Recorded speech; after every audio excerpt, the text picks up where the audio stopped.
So, good day, everyone. We are here to present our PowerPoint discussing about the pollution and how we can help to mitigate it. And uh, it is prepared by Kier Balatbat, Christine Villara, Kurt Pineda, Kathleen Tolentino, and Cassandra Villacruel. And uh,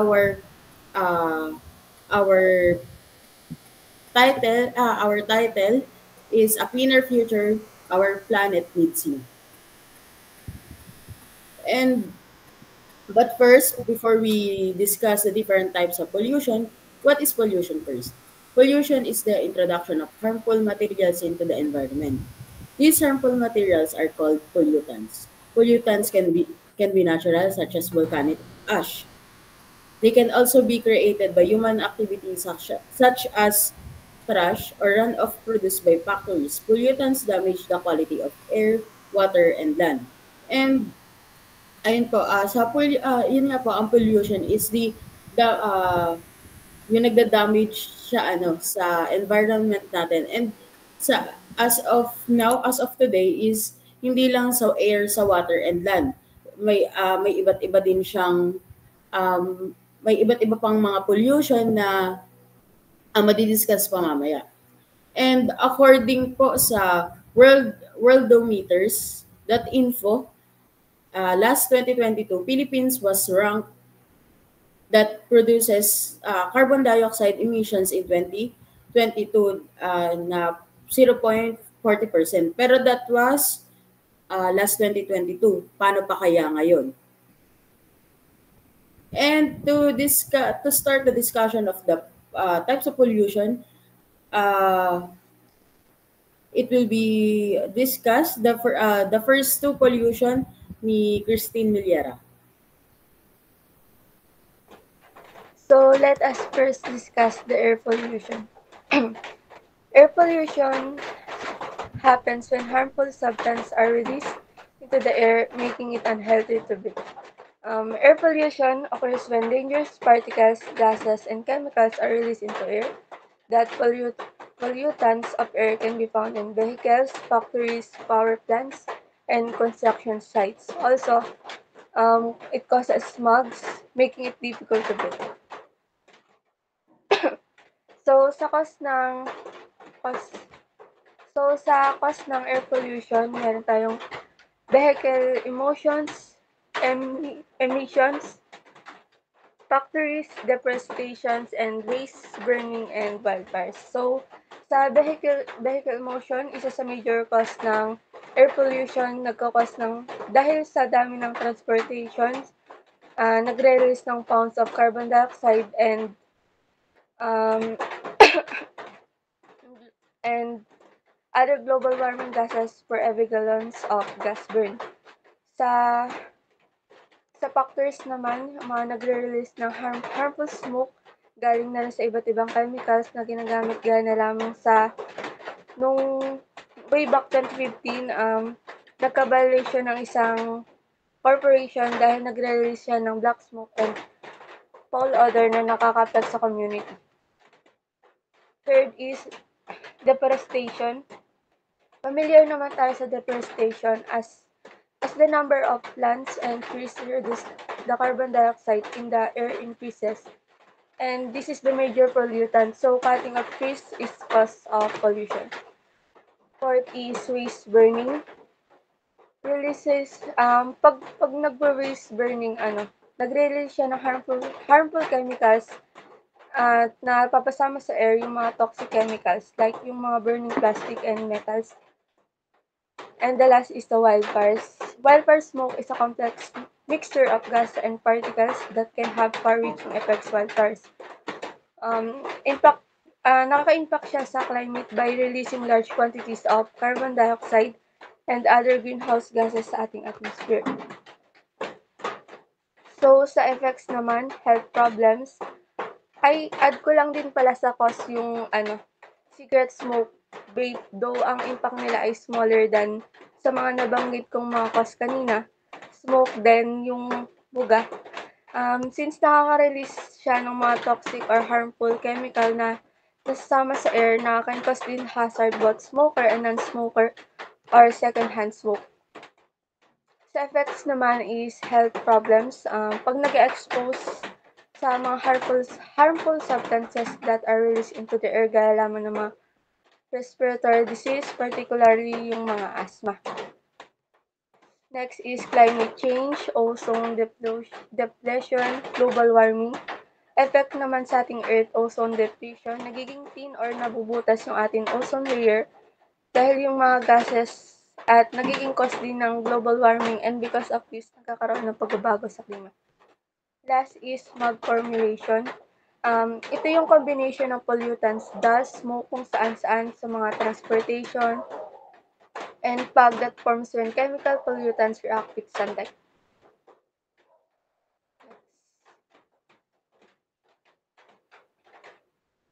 Water pollution happens when harmful substances are dumped into water bodies, making water unsafe.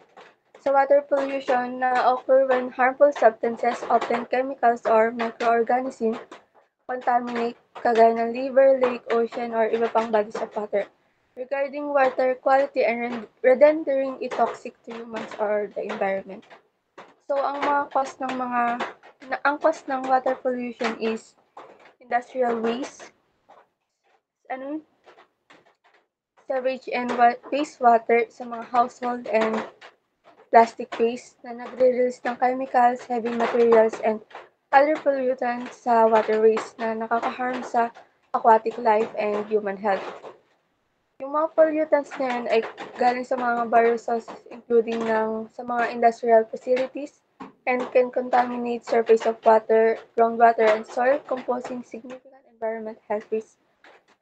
Next naman ay fishing practices na nakaka-apekto hindi lang sa water kundi sa mga nakatira dun sa mga ocean, gumagamit ng mga destructive fishing like yung dynamite na to be connected naman sa oil spills na cause din ng water pollution. Yung some fishing vessels ay nagko-consume ng mga large amount of fuel which can lead to oil spills, and yung mga fishing vessels na may oil leaks. Sa effects naman ay health risks. Imagine drinking water that is contaminated with pollutant can make people sick. When pollutants like chemical, bacteria, or viruses na sa tubig. Next is marine death. Ang water pollution can kill marine life including yung mga fish, plants, at yung mga nabanggit ko kanina. When pollutants enter the water, they can harm or kill yung mga fish or aquatic animals, and maaaring ma-destroy din yung kanilang habitats and entire ecosystem. Next is loss of drinking water. When it comes to our water sources, making them undrinkable, it's a crisis that affects not just our health but our daily lives. And ecosystem damage.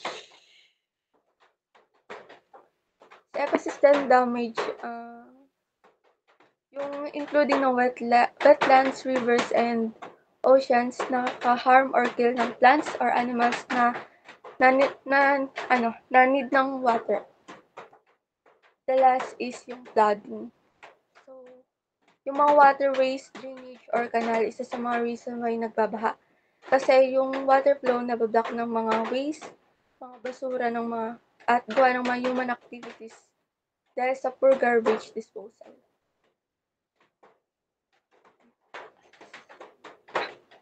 How badly is the country affected? So, sa air and water pollution can cause big problems sa country natin.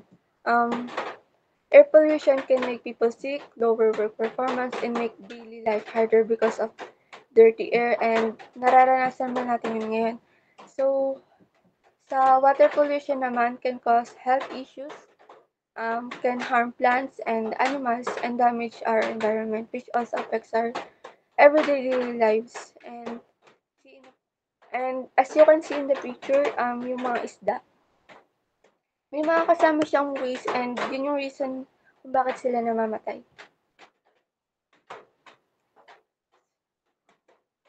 Resolution or possible solution to minimize effect.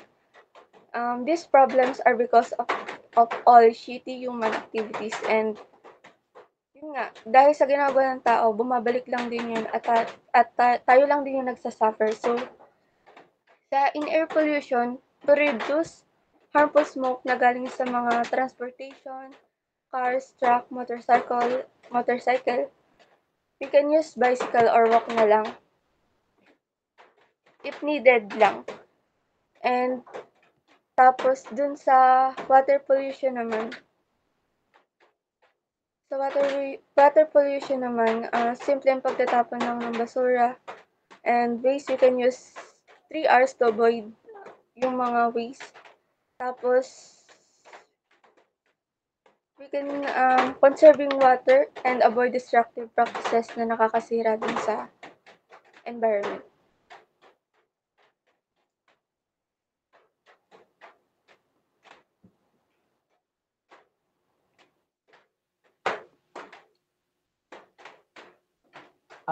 Littering, dropping trash on the ground in public places like streets, parks, or beaches.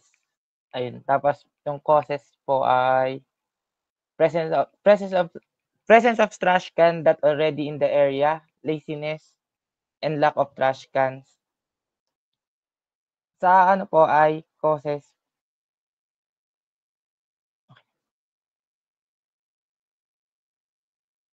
Ay, gagi. Since may basura po dun sa area na yon, yung iniisip po na ibang tao na pwede na magtapon dun sa lugar na yon. Tapos sa laziness po is tinatamad na silang maghanap ng mga basurahan, gawa ng kakaunti din ang basurahan sa lugar na yon. Ayun na rin sa lack of trash cans.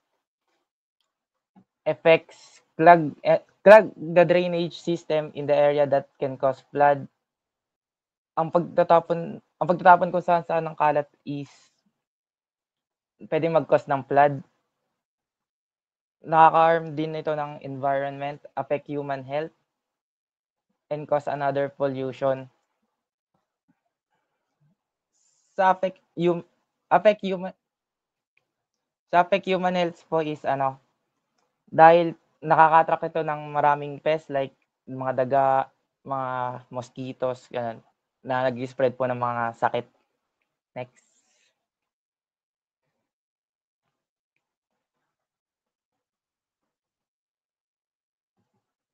Effects po sa countries, littering can damage environment that makes cities less pleasant to live in or kahit bisitahin po, ganon. It costs the country, malaking pera po ang magagastos ng country sa paglilinis ng mga kalat na and sa public health po is mas magiging prone sa mga sakit dahil sa pagtatapon ng kalat kung saan-saan. Resolutions to minimize the effect of the environmental issues is improve waste management, make sure that there are enough trash bins in public places. Enforce more strict laws about littering. Parang kapag sisingilin ang mga mahuhuling magtatapon ng mga kalat kung saan-saan. Spreading awareness and the campaign for importance proper waste disposal. Ayun na.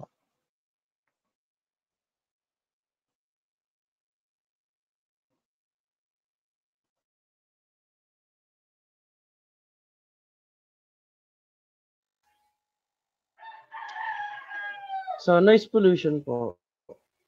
This is the excessive unwanted sound harming humans and wildlife.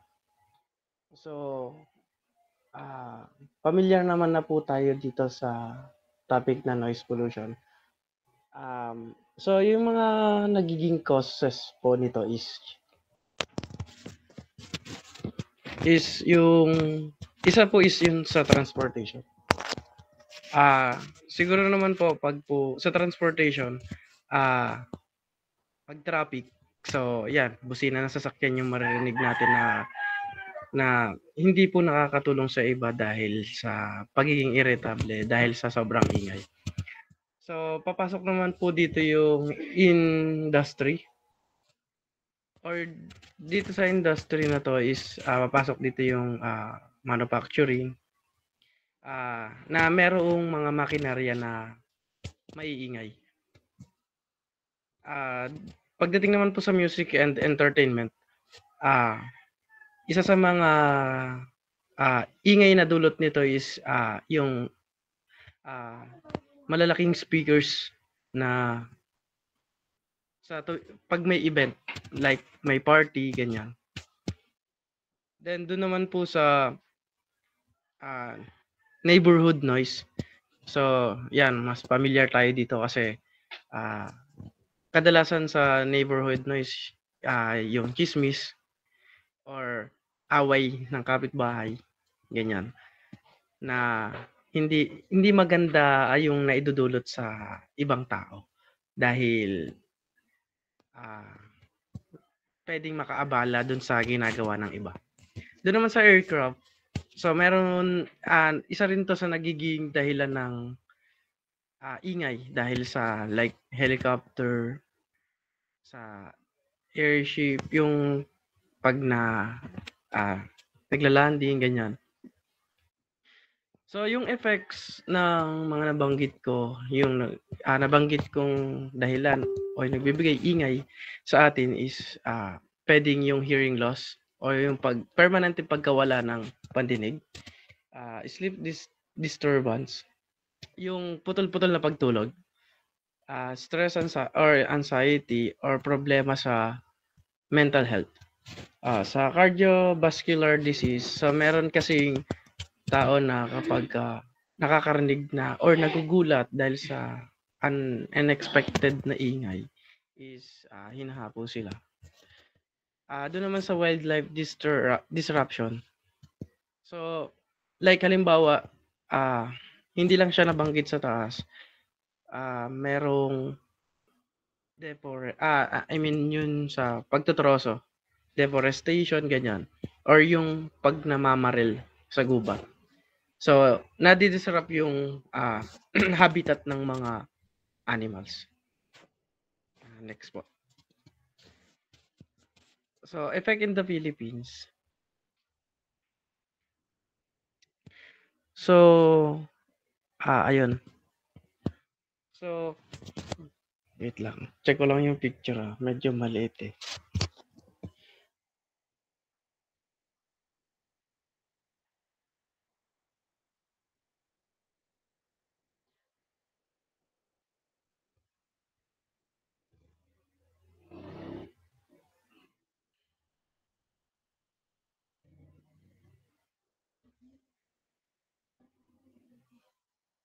Doon sa first peak, so nabanggit ko kanina, yung traffic.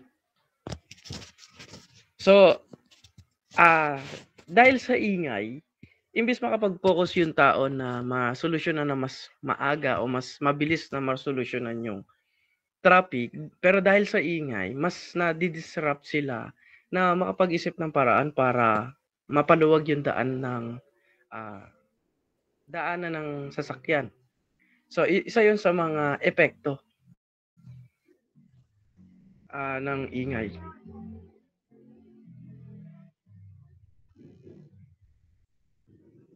So, dito naman sa ipanghuli natin yung pangalawang picture. Dumako muna tayo dun sa pangatlong picture. So, dito, kung mapapansin nyo, parang may pagsasalo-salo. So, dito na papasok yung music or entertainment or yung events na pwedeng makadistorbo sa iba nating kapitbahay na lalot yung may mga trabaho.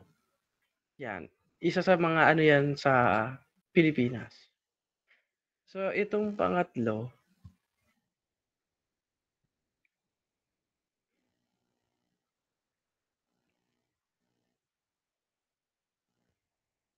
wait lang po. Medyo ina-adjust ko lang po yung sinusum ko lang. Yung pangatlo po,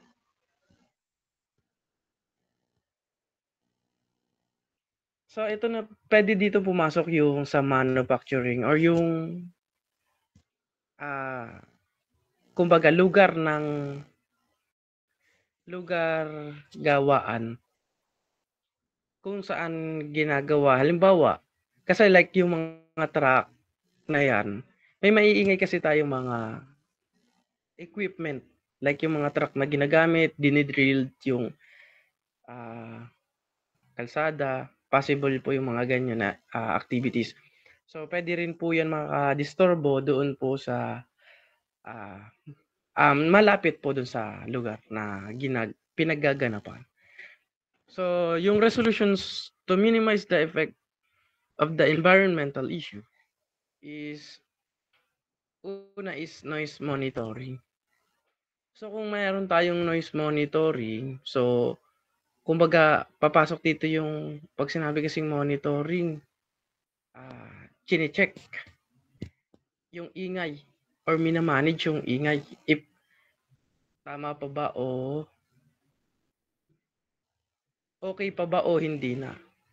So, yun. So, pwede natin, sa part na yun, papasok na si regulations and policies na pwede natin abisuhan yung gumagawa ng ingay na yun para maibsan or mabawasan. Hindi ganung makaapekto sa ating nasasakupan. So, regulation and policies, pwede tayong magbigay ng kaukulang parusa doon sa nagkokos ng ingay if hindi siya na pagsabihan ng isang beses. So, dito na pwede nang pumasok dito si public awareness, no? Kasi yung public awareness kasi pag nakikita ng tao na meron ng noise monitoring, tapos papasok sa regulations and policies. So, ma-aware na yung public natin, yung publicity natin na need pala natin na i-minimize yung ingay para hindi mag-cause ng pagiging unproductive ng nasasakupan malapit dun sa may nagko-cause ng ingay. So, yun, sa ngayon po yun lamang po.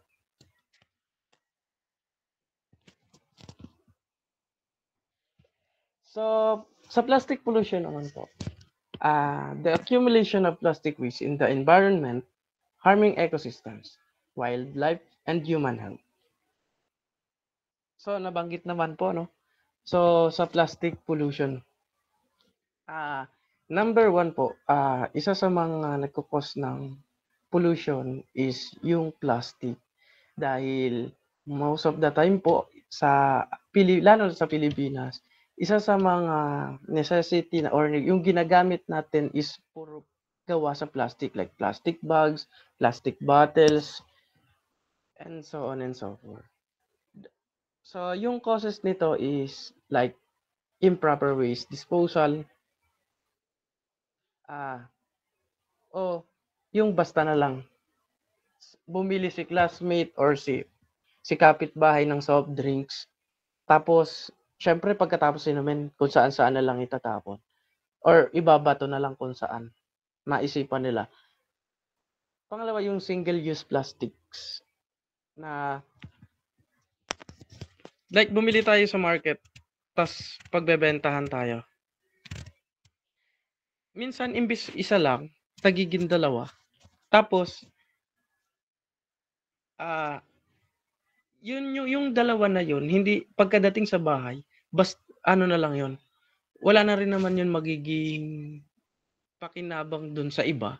Kasi ang ginagawa nila yun, basta na lang din kung saan, hanggang sa di na nila mamalayan na nagkakalat na at nagiging or nagpupulyot na dun sa lugar.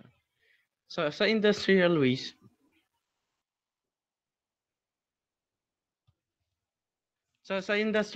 po, so papasok dito yung mga factories. So, may mga disposal din sila na like reject, ganyan. So, may mga factories kasi na hindi sumusunod or lumalabag sa standard. So, doon papasok yung industrial waste na kung saan ay isa sila sa mga nagdudulot ng plastic pollution.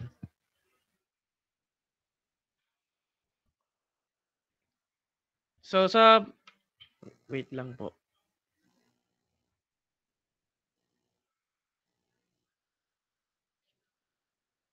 Dun sa microplastics. So kung di ako nagkakamali dito sa microplastic,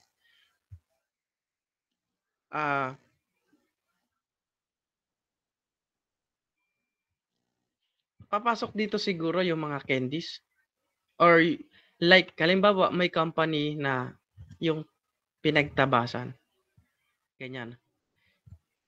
If I'm not mistaken, so dun siya, yun yung isa rin na dahilan bakit nagkakaroon ng pollution when it comes sa plastic.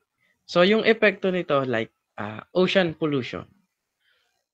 So ocean pollution o yung like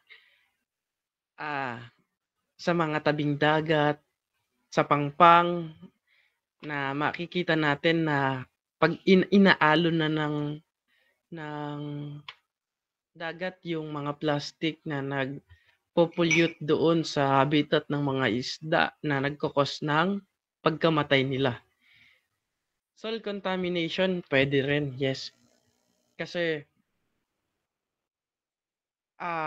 like kunyari dun sa halamanan, kung puro plastic kasi siya, hindi magiging healthy yung mga plants na tumutubo dito. So, pwede magkaroon ng imbis na mag-grow o mas malaki yung maaani nila, hindi kasi merong pollution, may soil contamination. So, sa air pollution, yes po, air pollution po. Kasi hindi po lahat is basta na lang tinatapon. Yung iba sinusunog. Which is hindi po siya maganda dahil sobrang napaka masakit sa ilong nung air yung dulot ng usok na nanggagaling sa sunog na plastic na pwede pang pwede pang makasama sa ating health or papasok dito yung health risk. No? Tapos doon din sa climate change, isa rin yung reason ng air pollution. Doon sa sunog na dahil nagsunog tayo ng plastic, aakyat to sa taas, mag-evaporate siya. So, doon nagkakaroon ng climate change or yung pagbabago ng klima ng panahon. So, next po. Effect in the Philippines. So, meron tayong tatlong picture dito. So, yan. Sa mga drainage or ilog, kung mapapansin nyo first picture, hindi ilog na merong panala pero puno ng basura, puno ng plastic. So, hindi lang dyan yan nagaganap, no? Pwede rin sa drainage. Isa sa mga problema ng Pilipinas is yung mga ganitong case na makikita natin na pwede nang makasama sa habitat ng mga isda. Yan. Isa rin to, yung pangalawang picture natin. No? Yan, ito na yung parang pangpang o tabing dagat. Tingnan nyo kung makikita nyo guys, may namamangka sa gilid pero may namamasura sa gilid.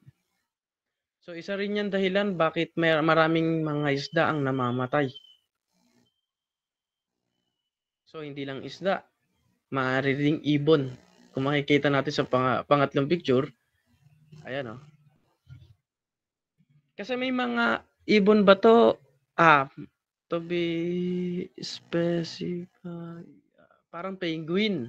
So yung penguin kasi, so nagda-dive din sila sa water, then unexpected out of nowhere po na nakakaano sila yung sumasabit kasi may plastic na hindi inaasahan ng animals. So, pwede niya tong ikamatay. Ayan. So, resolutions to minimize the effect of the environmental issue. So, una, reduce plastic use. So, reduce plastic use isama ko na si biodegradable alternatives o yung recycled alternative na pwedeng ipamalit sa plastic para ma-reduce natin yung plastic. Tulad na lamang ng supot o yung papel na ginawang bag para maging o malagyan ng kagamitan na maaari natin ibalot. Yan. So, isa na yan sa mga naging polisiya o policy changes na ginawa ng ating Pilipinas para yung stop o bawasan yung paggamit ng plastic. Yun lamang po at maraming salamat.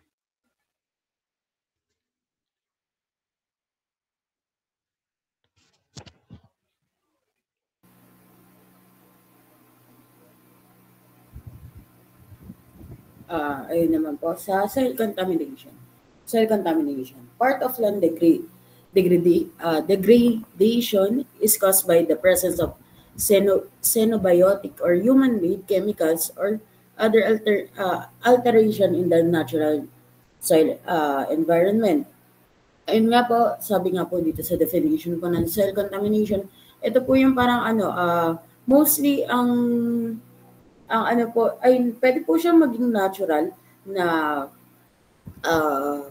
natural cause po, pero mostly ito ay human-made dahil sa dahil po dun sa ating mga kagustuhan. Halimbawa po ay sa mga pampataba na kumbaga po ay hindi siya kumbaga po ay hindi siya yung artificial or yung kumbaga po ay and ayun nga po sa causes, industrial activities and chemical contamination. Agricultural practices and pesticide use, accidental oil spills, and acid rain. Ayun nga po, yung mga causes po nito kadalasan talaga is mostly nangyayari sa mga fields, sa pagtatanim. Especially po yung may mga companies po, masalo na yung mga gusto po yung mga may-ari ng mga palayan, mas gusto po nila is fast reproduction po ng kanilang mga tinatanim para maani po, mas mabilis ang pag-aani nila or makarami po sila ng ani within the year. Kaso nga lang po yung mga kanilang ginagamit, mostly talaga mga chemicals po.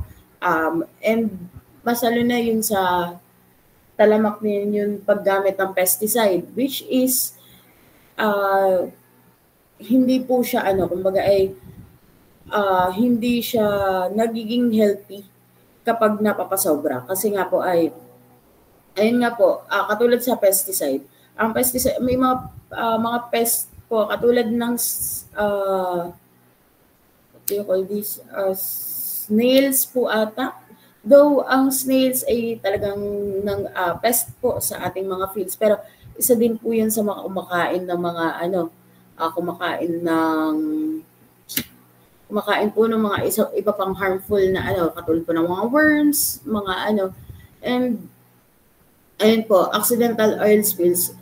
Ito po ay nangyayari sa ayun nga po sa water, sa which is po, di ba po sa water, yung ating mga waters o yung mga ating mga mga water resources po natin. Ayun nga po, pag nagkaka-oil spill, syempre, yung tubig po na pinagkukuhanan ng lupa is na-absorb niya rin yung oil or yung mga toxins po ng oil na which is nakakasira po sa ating soil, sa ating ayun nga po sa ating soil. So acid rain, ito rin yung acid rain po, which is yun po yung ulan na may kasamang carbon dioxide or yung alam niyo po yung ramdam niyo yung parang kapag naulanan ka, makate sa katawan. Which minsan kadalasan nangyayari kapag volcanic ash, yung smugs, ayun po. nagkakos din siya ng toxication or contamination sa ating lupa. And affects health problems. Ayun nga po, health problems. Dahil din, yun nga, yung mga masalo na sa pagtatanim nga po, na kapag contaminated ang lupa, yung po natin,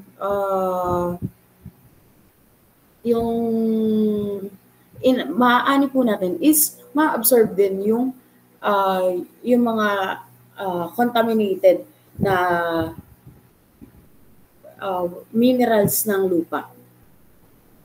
Food chain disruption. And food chain disruption po, which is, ayun nga, di ba po, ay kapag po contaminated ang lupa, nasisira po yung food chain or yung food web na sinasabi. Kasi nga po, di ba, yung plants kakainin ng insects. Yung insects kakainin ng mas malaki, so and so forth. No?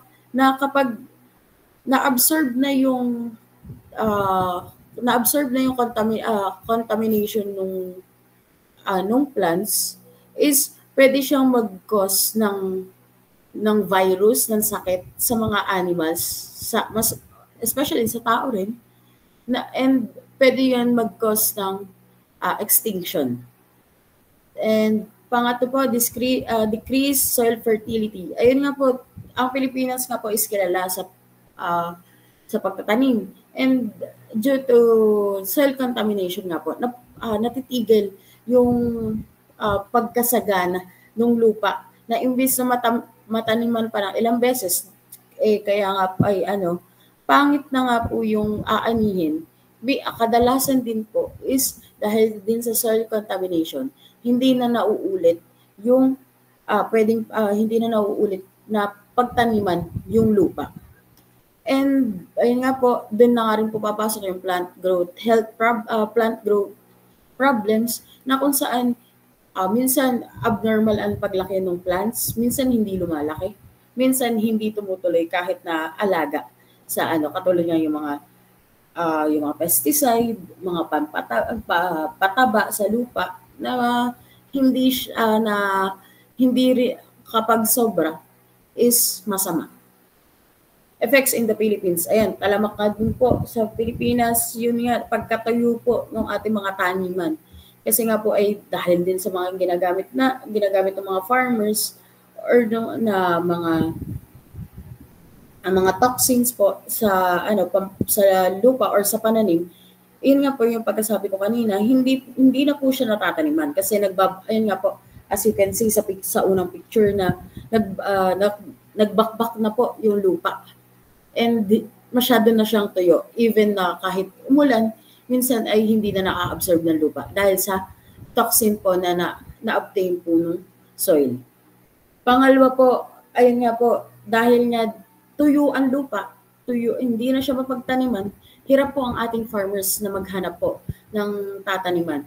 And ayun nga po, hirap po silang magpatubo, hirap din po, kumbaga ay apektado rin po ang ating ekonomiya dahil wala na po tayong pinoproduce na sariling resources, tayo ay umuungkat or umuungkat sa ibang bansa, which is dati, ayun nga po yung dati na tayo ang nag-export, ngayon tayo na ang nag-import. Pinaka-perfect example po dyan is yun sa bigas. And yun, dito po sa pangatlong picture, ayun nga po, dahil nga po ay hindi na toxicated na po ang ating lupa, hindi na po siya nakaka-absorb ng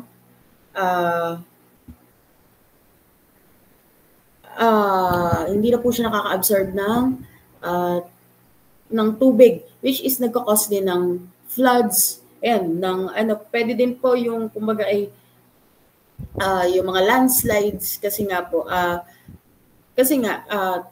toxicated na yung lupa. And resolutions to minimize the effect of the environmental issue, adopt sustainable agricultural practices. Ayun nga po, isa sa mga solution na the best is mag-antay. Mag-antay sa process, wag madaliin ang pagpa-process or yung masalo na sa sa pagtatanim. Meron talagang panahon na sagana, meron talagang panahon na mahina ang ano and wag natin i-force yung ating lupa na kumbaga ay mag-produce ng marami. And ayan, pangalawa, enhanced waste management techniques. Ayan, sa mga nabanggit na po, naman po ng una, talagang the best is the enhancing the waste management. Kasi nga po ay ang mga plastic, ang mga basura is nagko-contain din ng ng carbon dioxide which is at saka po ng yun nga po ng mga toxins po na nako-contain ng basura. And ayun nga po, increase public awareness and education. Ayun nga po mas lalo na po ay sa pagdating po sa mga magkokolehiyo, mas maganda po na i-introduce din natin or kumbaga po ay sa government natin is introduce natin yung mga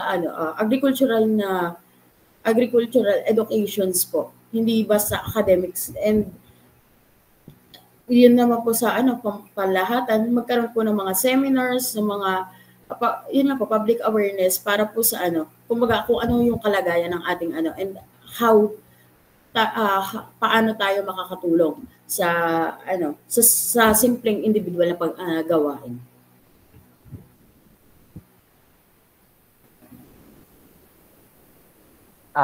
Radioactive contamination, release of radioactive elements and waste into the land, water, air, or nearby living organisms. Causes nuclear accidents. Pag may nangyari pong mga aksidente sa mga planta ng nuclear or sa pag mga nag-handle ng mga radioactive materials, possible pong mag-leak yung mga radioactive materials. Improper disposal. Pagka po yung radioactive material ay hindi po na-dispose ng maayos, tas maaari po itong mag-leak sa environment. Effects, health problems. Pagka po mga tao ay na-expose sa radiation, maaari po itong maging sanhi ng cancer or other health problems. Soil pollution. Yung soil magiging polluted, na magiging unsafe magtanim ng mga halaman or anong pagkain na tinatanim. Tapos yung mga animals po ay parang hindi po kayang mag-survive sa mga land. Water pollution, contaminated water affects everything na maapektuhan yung mga nagre-rely sa mga tubig like wildlife, tapos yung mga taong mga iniinom ng tao, tubig niya. Uninhabitable areas, magiging hindi na pwedeng tiran yung mga ibang lugar gawa ng contaminated ng radiation. Next.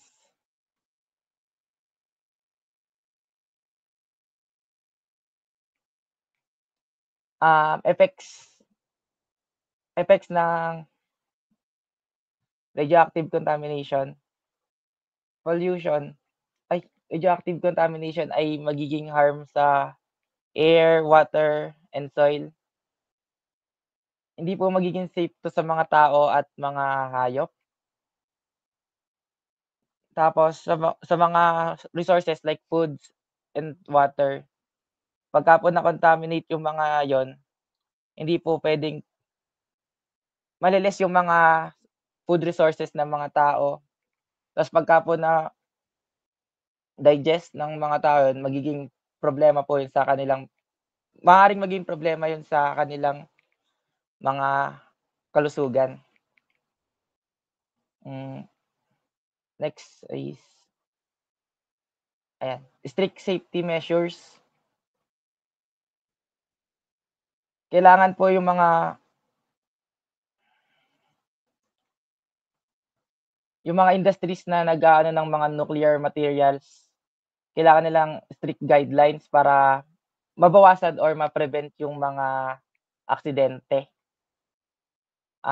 Better waste disposal. Kailangan po nilang i-make sure na yung mga radioactive waste ay maging secured pagka dinidispose na nila para mag-iwas ng leaking para hindi na ma-contaminate yung mga nasa paligid nito. Public awareness. Tuturuan yung mga tao sa kalapit na para tuturuan yung mga tao kung anong possible na dangers na ng mga radioactive materials. Tas importante kung paano ito hinahandle. Okay na po, next.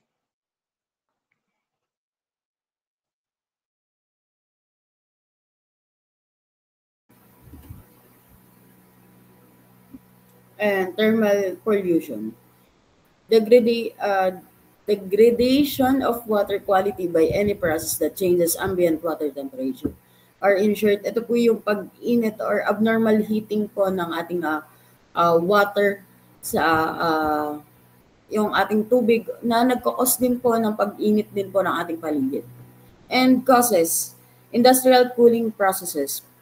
Ayun nga po, dahil nga yung, syempre po, industrial cooling processes, yung mga cooling process po nila sa loob, ngayon, nagre-release din po sila ng init na humahalo po, ayan, connected to the air pollution, urban runoff, and deforestation. Ayun nga po, nabanggit na rin sa pinakauna, kung walang mga puno, kung walang halaman,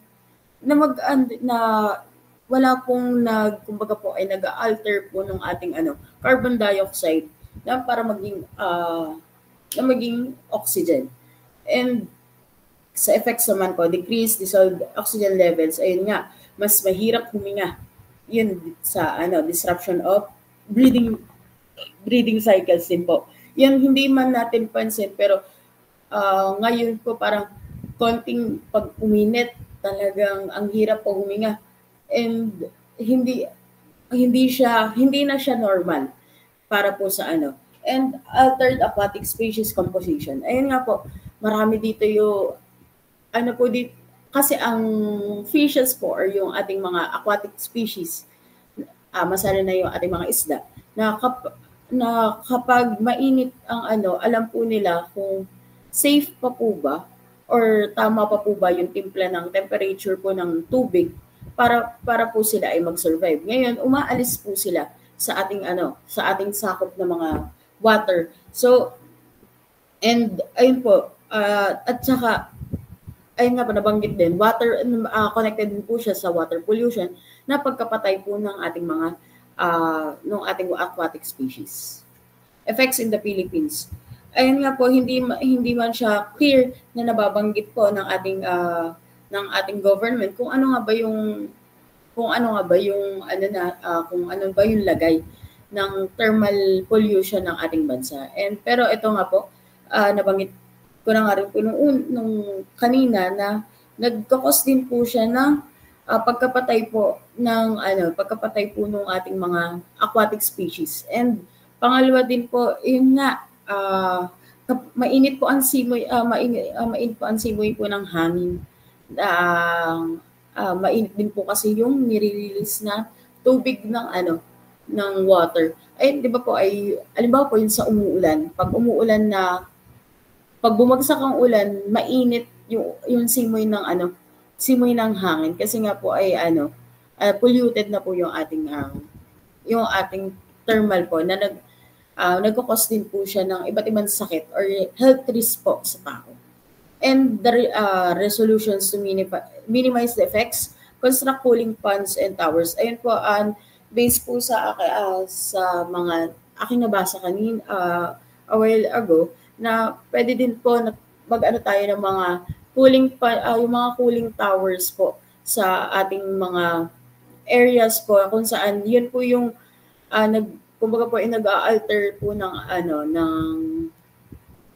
tawag dito, ng temperature po ng tubig and utilize closed loop cooling system. Ayun nga po, yung paglilimit po ng ating mga industrial sa sa mga cooling system po nila, and implement regulatory measures. Ayun po yung pagbantay ng ating gobyerno, maging ang bawat isa sa ating mga ginagawa or sa mga ating nakapalit po or nakaka-effect po sa thermal po ng ating bansa.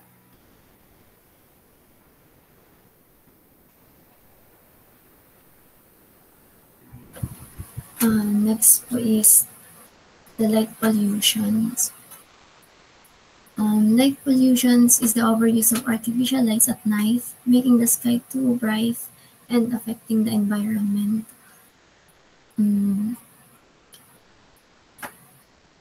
Ano po? Light pollutions is not just about how it looks. It also negatively affects the environment and our well-being. Dun sa super daming ilaw, may mga naapektuhan, lalo na yung mga well-being nga po, like animals, stuff, and us also. There are causes po of light pollutions. First is the too many street lights. Yun yung super dami ng street lights na naiiwang bukas buong magdamag. Yung mga naapektuhan po talaga, especially yung mga hayop na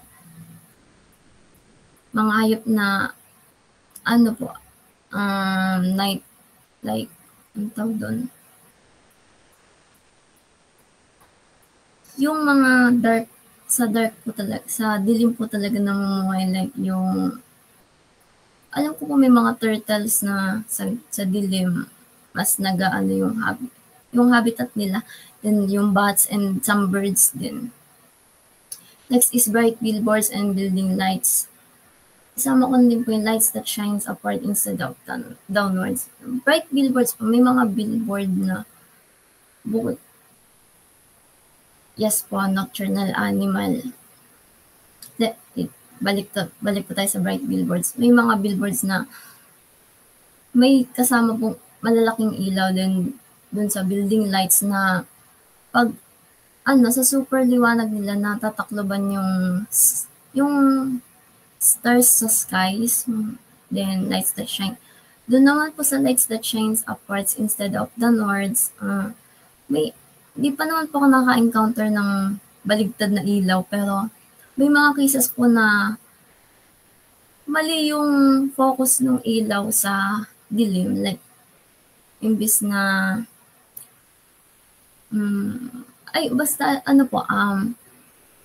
sala po yung tutok ng ilaw kunwari sa kalsada po, imbis po na mailawan yung pedestrian lines sa kabilang side po, saan wala naman po masyadong nakatutok ng ilaw. Effects po nun, disrupts sleeps for people and animals. Ayun nga po, nabanggit ko kanina na may mga animals po na naapektuhan ng super liwanag na ilaw. Then dun sa disrupt sleeps naman po for people. May mga tao po na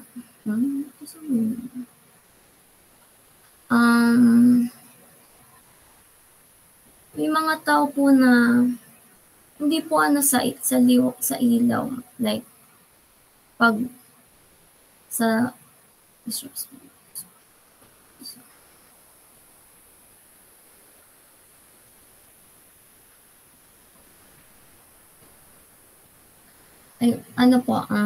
nakaka-istorbo po sa pagtulog ng tao. Then confuses animals that needed darkness to navigate. Ayun lang din po yan, connected sa animals. Ako po, hirap makatulog po. Yun po, tas yung iba nagigising na lang pag nakaano ng liwanag. Like, may mga tao pong ganun eh. Then, ayun, last po, waste energies and increases cost. Nagsasayang nga naman po ng energy, din ang mahal po ng bayarin sa kuryente. At pa next po. Ayun, effects naman po, yun sa Philippines, in the Philippines. Sa mga cities po, with heavy use of artificial lighting, madami pong urban areas na napakadaming street lights. Tapos may mga bright advertisements pa po and improperly designed lighting na nagko-contribute po sa light pollutions na that it make it difficult to enjoy natural nighttime beauty, yung beauty po ng sky sa gabi, yung mga stars, yun, na nasasapawan po ba ng light ng mga ilaw sa mga street lights, building lights, ganun. And it negatively affect both humans and wildlife. So, there's naman po resolutions para mabawasan yung light pollutions. First is use energy efficient LED lights. We can reduce po these light pollutions by using more eco-friendly lights, like yung mga solar lights na ganan. Tsaka para po ma-consume less natin yung paggamit ng energy. Another resolution po is to install motion sensors and timers so lights are only on when needed. May mga naman na po na-invent na yun nga po, solar light motion sensors na yun nga po na may dadaan lang, iilaw na yung at as in kapag needed lang po talaga iilaw yung sa mga street lights. Ganon. Kung may nasa-sense na dadaan or yeah. Then last po is direct lights downwards to avoid waste. Ayun nga po. Yung dapat may purpose talaga yung ilaw para hindi talaga nasasayang yung energy. At next. And next po is the visual pollutions.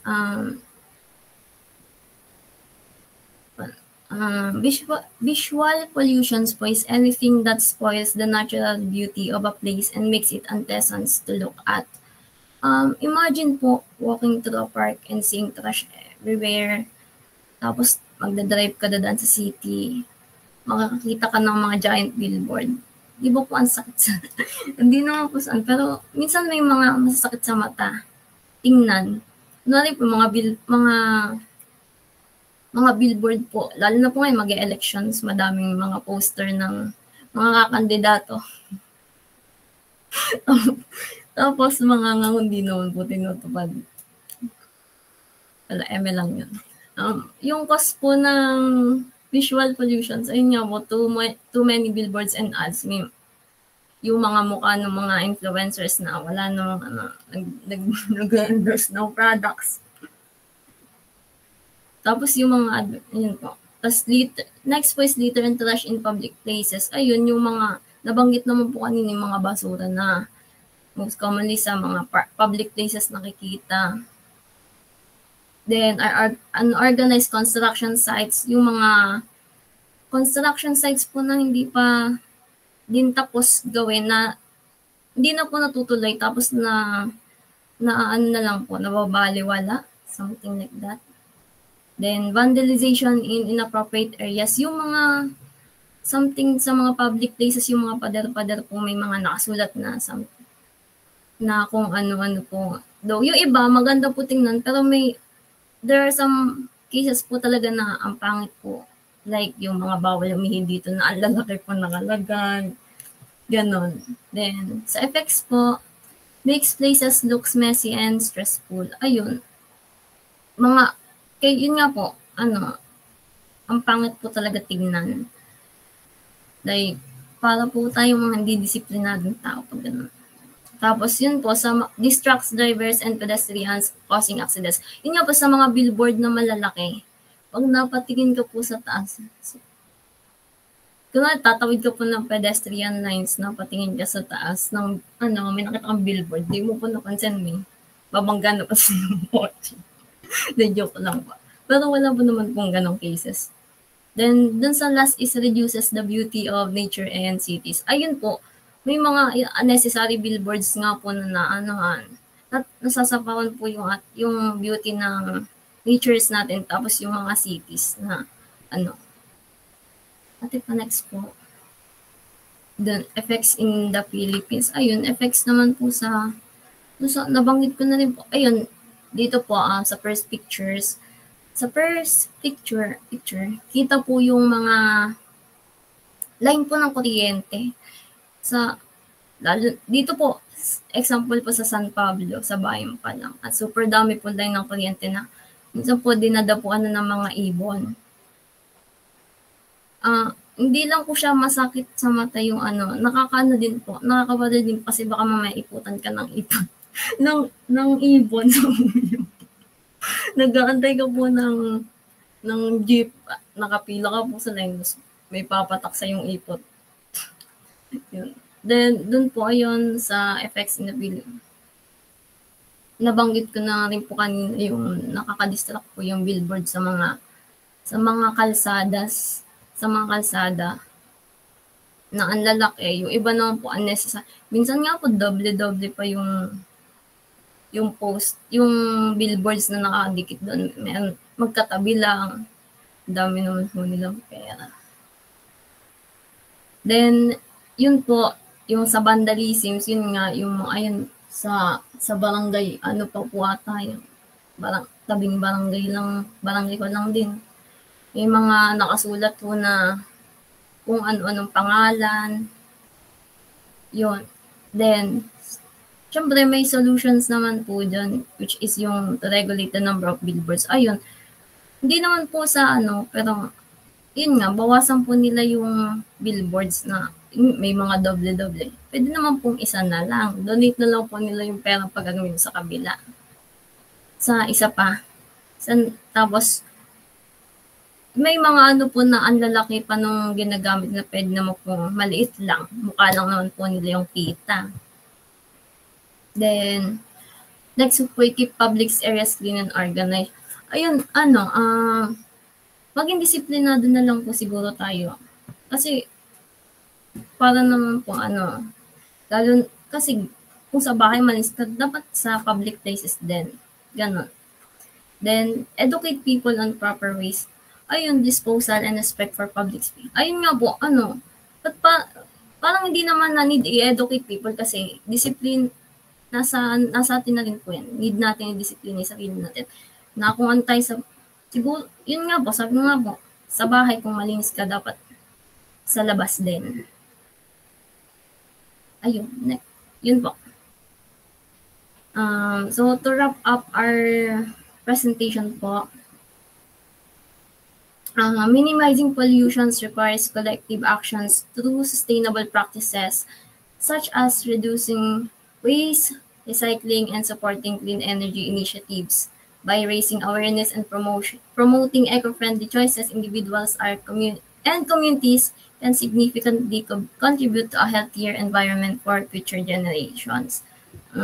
Ayun nga po, by raising awareness and promoting each individuals and community and organizations can contribute to a healthier planet or environment. Small actions can lead to big changes, and together we can ensure for a better environment for our future generations. Ayun po, thank you.